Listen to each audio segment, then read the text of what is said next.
የለምና ምናልባት በሆነ እሱ ምን ታደርገዋለች መሰላችሁ?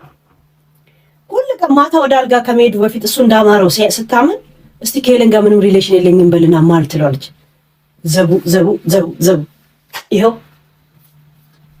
እውነት እያለ እያስማለችው እንደዛ ከሆነ ሽንተኛ ትለዋለች።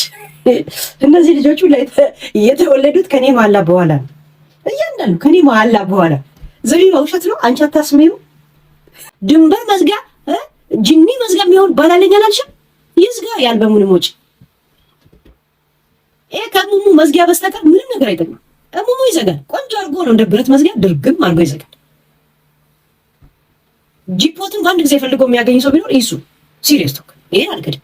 ጂፖትን በስነ ስርዓት በአንድ ጊዜ ታርጌቱን እንደዚህ ማፕ ሳይበትን ካርታ ሳይልክ ምናምን ወዲያውኑ አላጡ እሱ ብቻ ይሄን አልክድለት አልክድ ለሙዚቀኛ ወራይ ስሜት ይፈጥራል። ምን አሁን ምን ልትሰራ እዚህ ሚዲያ ላይ እንደመጣች ለማወቅ ብቻ ስለፈለኩ አዲስ ስራ ሰርተሻል።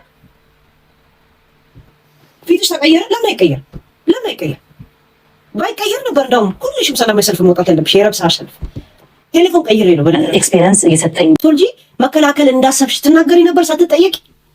በተፈጥሯዊ መንገድ እንከላከላለን። ያ ማለት ልክ ኢሱ ስሜቱ ሲመጣ አውጥቶ ይረጫል። የለም ይረጭ ኩባያ ውስጥ ነው፣ መንገድ ላይ ነው፣ ወደ ሰማይ ነው። እሱንም ነገር እንጂ በነካ እጅሽ የምን ሰስፔንስ አድርጎ አንጠልጥሎ መቀርማት ነው አለኝና ያ አልበም እንግዲህ ያው ኢቢኤስ መቼም ቤቴ ነው ብዙ ጊዜ መጥቼ ያስተዋውቂያለሁ። የባለፈው አይደል አልተሳካም አይደል? አይሸጥልሽም አልኩሽ እኮ ነው። ምክንያቱም ሚዲያ ላይ መተሽ እየተፋሽ ሚዲያ ላይ መተሽ ዘቢባ እኔ ገና ታዳጊ ልጅ ነኝ የምትይው ኢሱ ካንቺ በጣም ረጅም ሆኖ የገና አባት ለመሰለ ህፃን ልጅ መስለሽ ነው እንዴ ራሽ የምታይ? የእውነት እድሜሽን እንኳን አንገትሽ ላይ ይታያል። አንገትሽ ተደራርቦ እኮ አብዮት ሲፈነዳ ነው የሚመስለው እኮ አብዮት ሲፈነዳ። መንግስቱ ገና ሲመጣ አበባ ቀበልሽ ሴትዮ።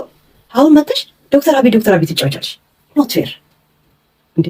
የእውነት እሱ ካንቺ ረጅም ሆኖ አብዮት ሲፈነዳ የመሰለ ሰው እያጠገቢ ስላለ ሰው ሁላ እንትን መሰልሻል። አረ አንቺ እኮ ዝም ብለሽ ካዳመጠ የመለሰ ህገ እንትን መንግስት ሲባል ነው እንጂ ሰው አላውቀውም ሙላት ያልሽ ዝም ብለሽ ጆሮ ከተሰጠሽ ሁሉ ሰው ኢሱ ነው የሚመስልሽ፣ ሁሉ ሰው ጀዝባ ነው የሚመስልሽ። ጅላንፎ ባንዶች እንዴት ነው የሚያደርጋት ኬስ እንዲህ ይባላል።